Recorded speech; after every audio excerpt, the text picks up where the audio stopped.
क्रांतिकारी जय भीम नमो बुद्धाय। आज आपण वसडे या ठिकाणी उपस्थित आहोत। वसडेच्या समस्त बौद्ध समाजाच्या वतीनं 30 मे 1991 साली डॉक्टर बाबासाहेब आंबेडकर यांच्या पुतळ्यांचे निराताई आंबेडकर यांच्या हस्ते या ठिकाणी पुतळ्याचं स्थापन आणि उद्घाटन करण्यात आलं होतं। त्या सातत्याने ह्या गावाला एक इतिहासाचं बाबासाहेब आंबेडकरांचे वंशज आणि यांच्या माध्यमातून इथं पुतळा स्थापन केला होता आणि हा इतिहास वसडे गावाला एक त्या इतिहासाचा एक भाग म्हणून वसडे गावाची या कोल्हापूर जिल्ह्यामध्ये ख्यातीमध्ये नाव निर्माण झालं होतं।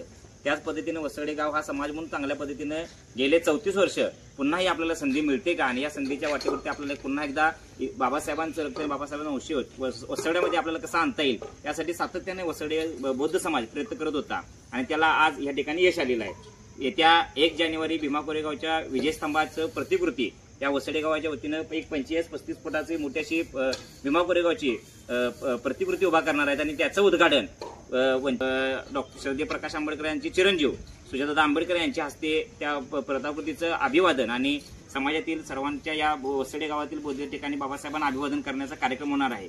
या सर्व कोल्हापूर जिल्ह्यातील भीमानियांना आम्ही आमंत्रित करतो। समस्त वसडे बौद्ध बांधवांच्या वतीनं या भीमानियांनी सर्वांनी या वसडे या ठिकाणी उपस्थित राहून या कार्यक्रमाची शोभा वाढवावी यासाठी सर्वांनी या वसडे गाव या ठिकाणी येऊन दीपस्तंभ भीमा कोरेगावच्या दीपस्तंभाला अभिवादन आणि सुजाताताई आंबेडकरांच्या या कार्यक्रमासाठी भरभरून आपण सर्वांनी प्रतिसाद द्यावा अशी आपणास विनंती। धन्यवाद। जय भीम।